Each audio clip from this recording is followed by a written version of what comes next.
Hi everybody, in this video we're continuing chapter 32 and we're going to be doing some of our English to Greek exercises from exercise 140. So again, a reminder here that we're dealing with the perfect system. So we're dealing with both the perfect tense and the pluperfect. And then we're going to be looking at straight up verbs that are conjugated. We might also see some other forms, but then we'll also be looking at participles. That's all that we've been learning in this chapter. So we have written, let's start off with this. Well, it's not going to be a participle. We have a person. We have a first person plural. And then have written, the have is telling us in English that this is going to be a perfect. There's no been here. So we know that this is going to be perfect active with the perfect participle in English written. So what verb are we looking at ultimately here? Well, it's grapho. And then you'd say, well, we're looking for the perfect active. So this is going to be the fourth principal part. And then as we've seen in this lesson is one of the strong forms of this, that principal part, fourth principal part, which would be I have written, is gegrapha.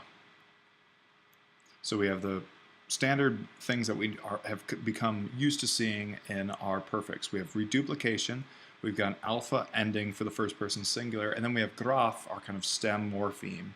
Now the thing that we want to be recognizing here is this is a strong aorist, it's not a kappa, which is our weak aorist. But again, remember that in the perfect, the strong aorist takes the same personal endings as the weak aorist. It's all this alpha system. It's not like the aorist where you have an alpha in the weak and an omicron nu in the strong. We don't see that here. Everything will be alpha in both categories. All right, so we have gegrapha, but now we need to simply turn this into the first person plural. So we take gegraph, which is our stem. Instead of a, we just add the ending amen. And now we'll, because it's a verb, we can accent recessively. It'll go as far back as it can.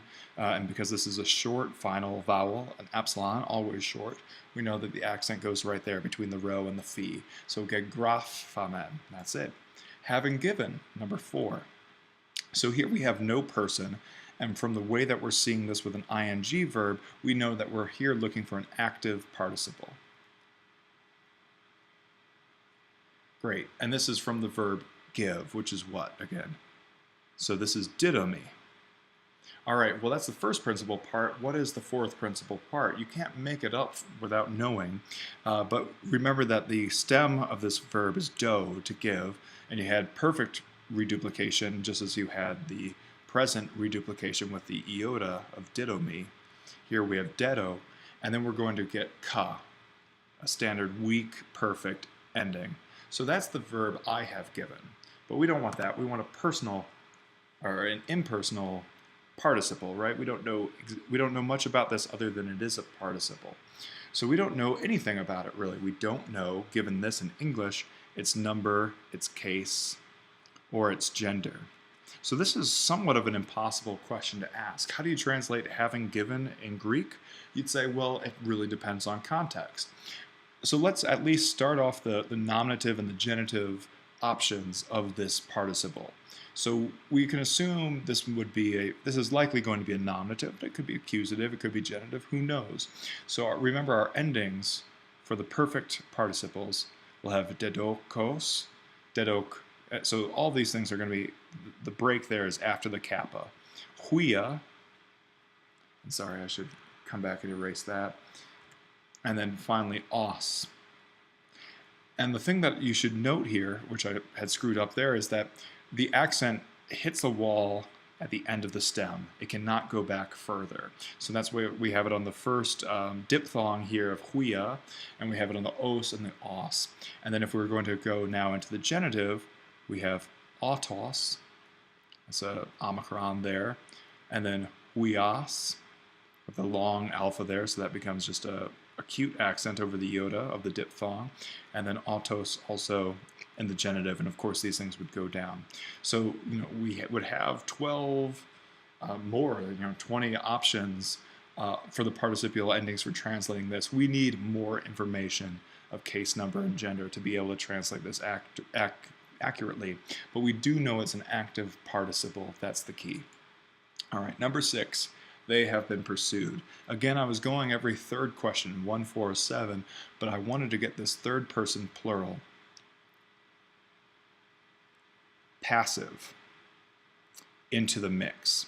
Because when we ran into passive or middle passive forms, should be more inclusive here, it's middle or passive in the perfect, we're running into these endings that would begin with consonants, my, psi, tai, remember, and then metha, sthe, and untai.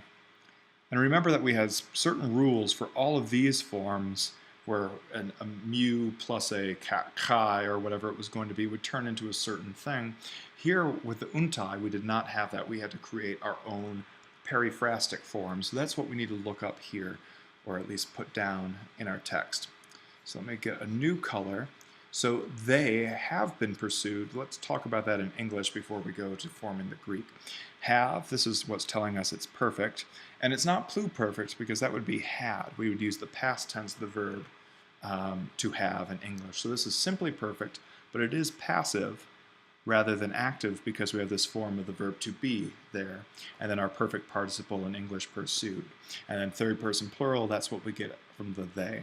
So what we're going to need to do for these perfect passive third person plurals is we have our passive participle, I should say our perfect passive participle, and this is going to be the correct number and gender of whatever we're using.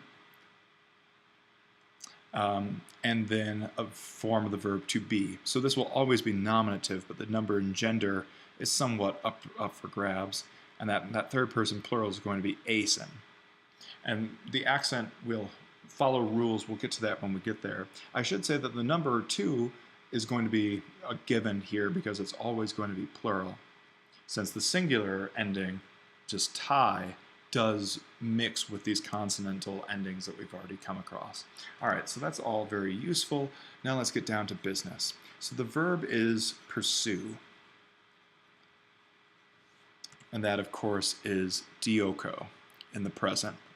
And now the perfect system, we have dedioka, or dioka, right there, with this chi, because this is a strong aorist, but that's for the active. We need to look up the perfect passive. So that's going to not be our fourth principal part, but our fifth principal part of this verb.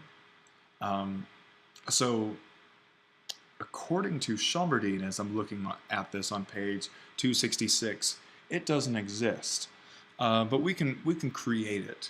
I think that's kind of an oversight on her part. We've seen that before on some of these principal parts where they might not be common in themselves, but they could show up in other forms. So what we're going to have is dedioke, because that would be the kind of active form, but then plus the passive participle ending, menos. So we now need to make this plural, and menos I was being chauvinistic just choosing a masculine form. Let's make it feminine plural. So menai, the accent's going to follow there. But remember that a chi before a mu isn't going to stay. That's aspirated and that's not going to work. But because the mu is voiced, we're going to get the voiced guttural g there. So dedi og menai, and then asi.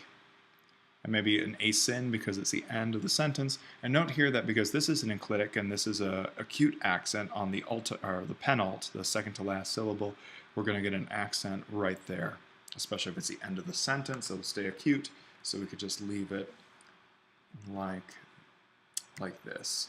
Didiog menai asin. They have been pursued. If we wanted to make it had been pursued in the pluperfect, we would change asin to asan, right? The past form of the verb to be. This would put us in the pluperfect, but that's not what we're asking for. We're asking for just the perfect, not the pluperfect, so asin is exactly what we need.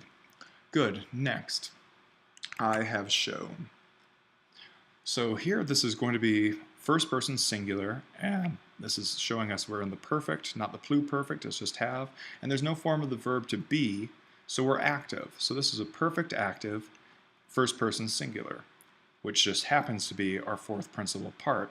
So now all we need to say is, well, what are we saying for shown? We've got two options for this in Greek. We have delao, which is kind of show or make clear, and deiknumi, that me verb that we learned which is more about point out. So from this context, we don't really know which what it's going to be. Let's do both of it. So we're going to have the reduplication, dead, a, and then this omicron often goes long. Omicron contracts often will go long in this perfect form to get dede loca. And you might say, well, Al, didn't we have some rule somewhere about accents not being able to go further back? And I'd say, well, you're absolutely right, but that's only for participles. For conjugated verbs like this, we can absolutely accent as we always would have. So this is a short alpha, the ending, so we can go back to dede loca.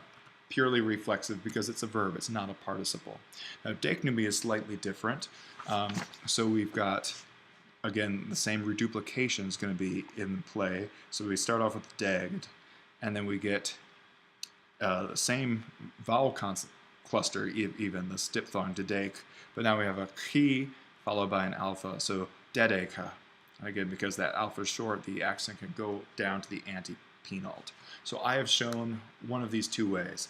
Dede loca, I have made clear, I have shown, made manifest, versus deichnumi, dedeka, I have shown, I have pointed out.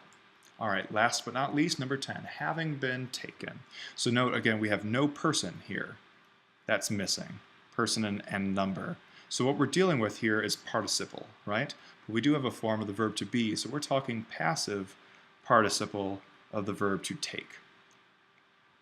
So because it's a participle, we don't know gender, number, or even case, because there was no person or number given. I mean, we could easily have in Greek the men having been taken, or the tools having been taken, and then we would know what to do here. But with these little excerpts taken out of context, there's nothing that we can do. We have to kind of make things up as we go. So now we have to focus then, because this is just going to be one long word, one passive participle, on this verb form, take. So what is our verb to take? Well, we have a couple, right? We have lambano, and then we need to know the fifth principal part here, because we're looking not just at the perfect, but the perfect passive.